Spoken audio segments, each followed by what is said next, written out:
भक्तजनाश्रियं च वरदं वन्दे शिवं शङ्करं सौवर्णासन संस्थितां प्रणयनां पीतां सुकोल्लासिनीं हेमां भाङ्गरुचिं शशाङ्कमुकुटां सच्चङ्पगस्त्युगतां हस्तै मुद्गर्भास्त्रिवज्ररसनां सम्यक्प्रतिं भूषणै व्याप्तांगीं बगिलामुखीं त्रिजगतां संस्थामलीं चिन्तयेत् रामाय रामभद्राय रामचन्द्राय वेधसे रघुनाथाय नाथाय सीताया पतये नमः कृष्णाय वासुदेवाय हरे परमात्मने प्रणतः क्लेशनाशाय गोविंदाय नमो नमः। अतुलित बलिधामं हेमशैलावदेहं धनुजवनकृशानं ज्ञाननामाग्रगण्यं सकलगुणनिधानं वानराणामधीशं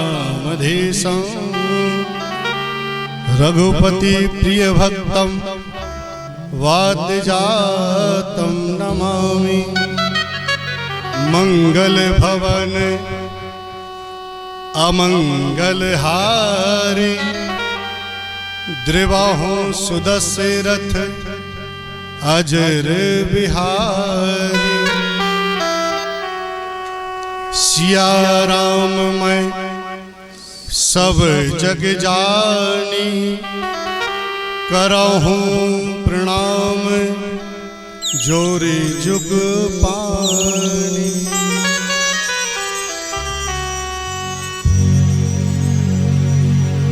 उमा कहूँ मैं अनुभव अपना सत्य हरि भजन जगत सब सपना। उमा सुनहु वे लोग अभागे तज हरि भजन विषय अनुरागे। सियापति रामचंद्र की जय हो उमापति महादेव की जय। बोलो भाई सब संतन की जय। श्री सिद्धेश्वर भगवान की जय हो। भगवती माँ पीताम्बरा महारानी की जय हो। अनंत बलवंत श्री हनुमंत लाल जी महाराज की जय हो। गणेश जी भगवान की जय हो। श्री राम राजा सरकार की जय हो। श्री वृंदावन बिहारी लाल की जय हो। श्री गंगा मैया की जय हो। श्री यमुना मैया की जय हो। श्री सरयू मैया की जय हो। श्री रामेश्वर धाम की जय हो। श्री रामेश्वर धाम की जय हो। श्री रामेश्वर धाम की जय हो। आज के आनंद की जय हो। पार्वती पतये हर हर हर महादेव शंभो। बड़े सौभाग्य से हमारे पूर्व जन्मों के कितने ही पुण्य जब उदित हुए होंगे तब हमें रामेश्वर भगवान की तरफ निहारने का सौभाग्य प्राप्त हुआ होगा। और उसके बाद कईयों जन्म के माता पिता के पुण्य रहे होंगे कि जब हमें रामेश्वर धाम में आने का सौभाग्य मिला। और भगवान की न जाने कितनी लीला कितनी कृपा रही होगी कि इस धाम में किसी को एक भी रात रुकने का अवसर प्राप्त हो। हम भगवान की अनंत कृपा पात्र हैं हम सभी कि भगवान के इस पावन दरबार में हमें भगवान कईयों रात्रि रुकने का सुअवसर प्रदान कर रहे हैं। निश्चित तौर पर ये वही स्थान है जहां भूत भावन भोलेनाथ, जगत नियंता जगदाधार, जगदीश्वर, हरि और हर दोनों एक दूसरे में समाहित हैं।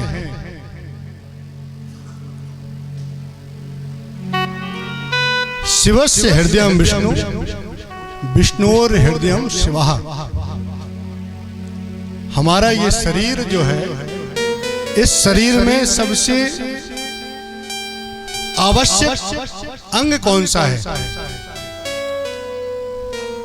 आंख नहीं है, बिना आंख के भी चल सकता है ना, बिना हाथ के भी जीवित, बिना पैर के भी आराम से जीवन निकलता है। लेकिन शिवस्य हृदयं विष्णोर, यदि भगवान के हृदय में यदि हमें स्थापित होना है तो हमें प्रायः एक दूसरे के पूरक, एक दूसरे के प्रतिबिंब में, या कहें तो एक ही भगवान विष्णु, भगवान शिव, भगवान ब्रह्मा जी, प्रायः पूरी माया का एक ही रूप है।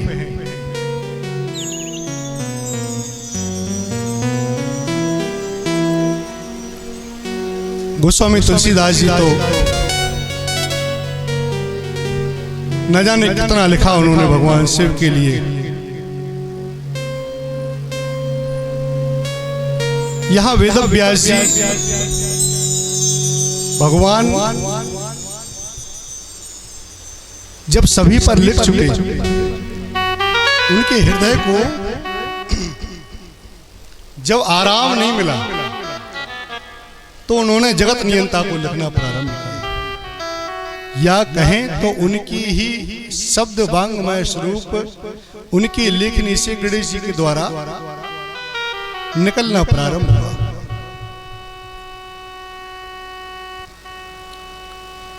वेदव्यास जी ने बहुत सारे ग्रंथ लिखे, 18 ग्रंथ लिखे उन्होंने, 18 महापुराण लिखे। उन 18 महापुराणों में सर्वोत्तम, सर्वोत्कृष्ट, सबसे बृहद यदि किसी पुराण को लिखा गया है तो वह श्री शिव महापुराण है। सबसे गूढ़, सबसे उत्तम और पावन, परम पावन पुराण। आदि काल में यह पुराण 1 करोड़ 1 कोटि श्लोकों के एक समूह में स्थापित हुआ। पर जब देखा कि इतना बड़ा हो गया है कि इसको पढ़ना असंभव है, काफी बड़ा है, तो द्वैपायन व्यास जी ने इसका मूल सार निकाला। जब इसका मूल सार निकला तो उसमें 24,000 श्लोक निरूपित किया गया। प्रत्येक श्लोक, प्रत्येक उसकी ऋचा, प्रत्येक उसका खंड मानो इस सृष्टि को वह समझाते हैं कि यह सृष्टि कैसे स्थापित है, यह सृष्टि क्यों है, आखिर 7 ही खंड क्यों।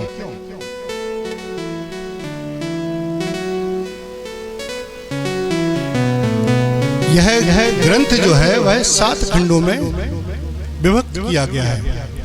विश्वेश्वरमा आदि संहिताओं में इसको 7 खंडों में विभक्त किया गया।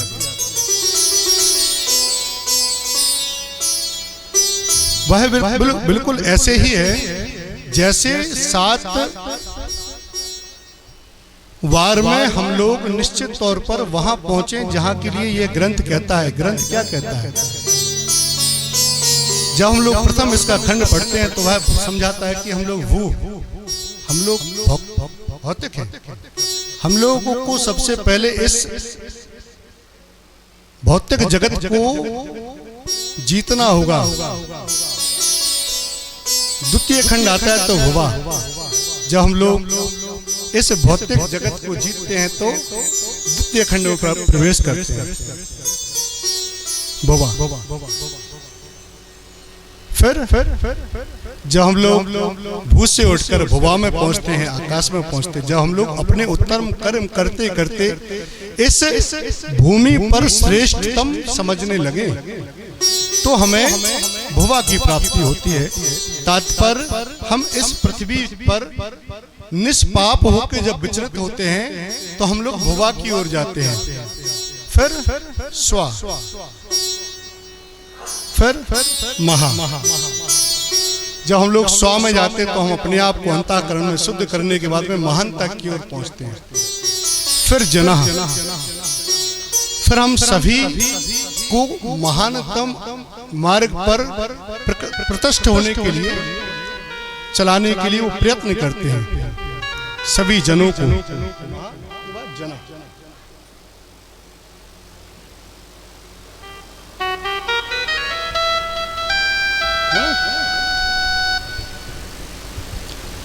और अंत में सत्यम।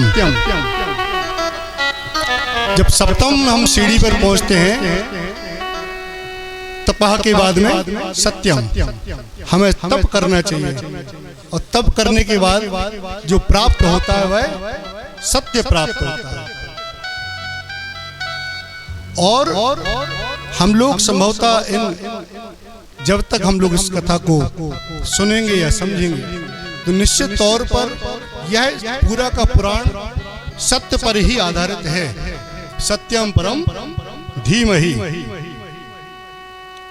इस पृथ्वी पर यदि कुछ सत्य है, यदि कुछ निश्चित है तो वह सत्य है। सत्यमेव सत्यम शिवम। जहां से हम चलें, जहां तक चलें, वहां सत्य से शिव तक प्रारंभ की गई जो रास्ता है उसे हम लोगों को पूर्ण करना है। हम लोग शिव से प्रारंभ होकर सत्य की ओर चलें, यह महापुराण समझाता है।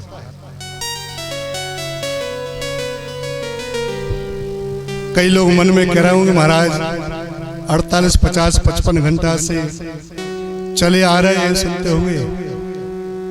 कल प्रायः बहुत से लोगों का व्रत है, आज काफी विलंब हो गया है, तो एक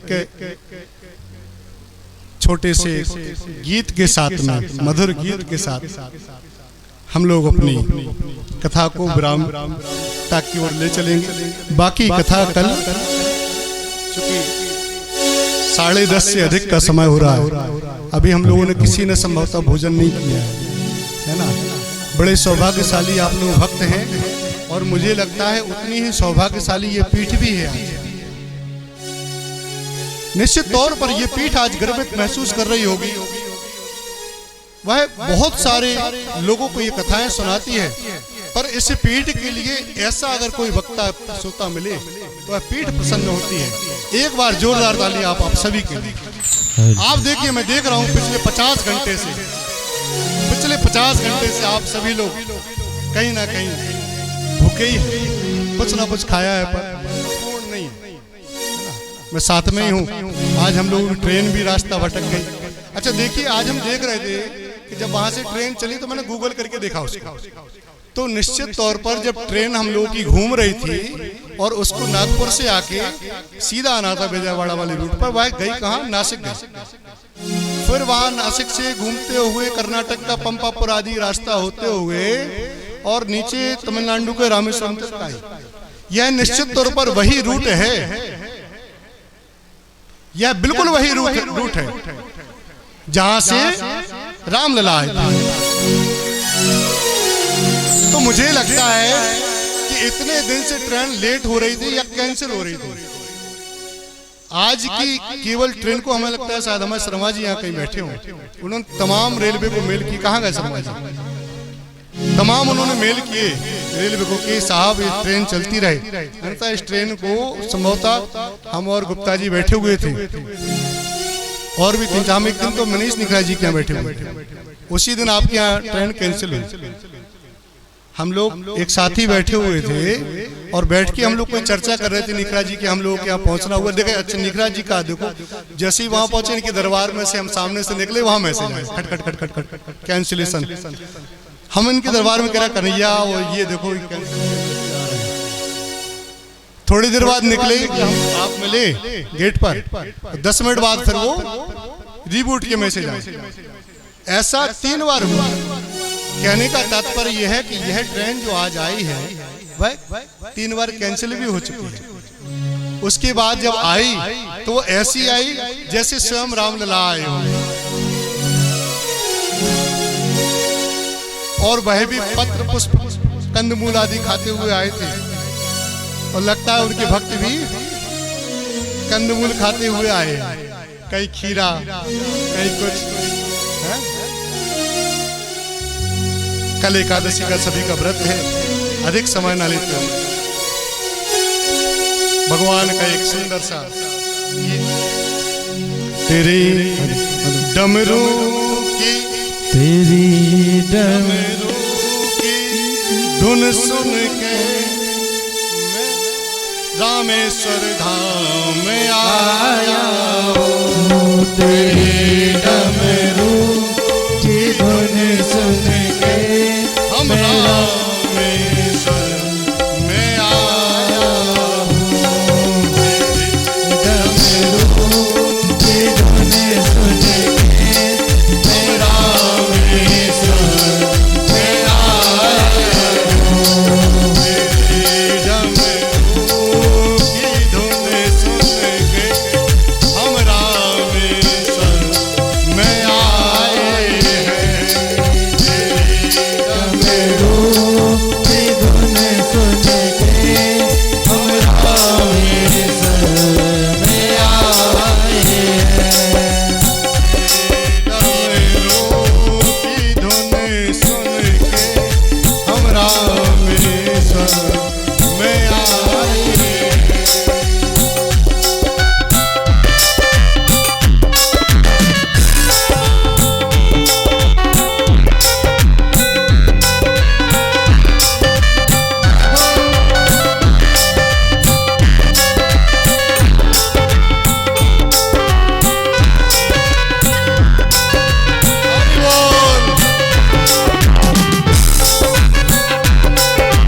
हेलो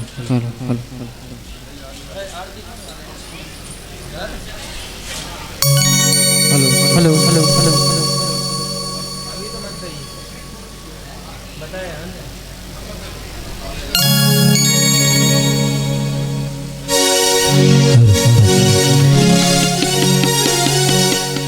सभी लोग अपने स्थान पर खड़े हो जाएंगे आरती के लिए।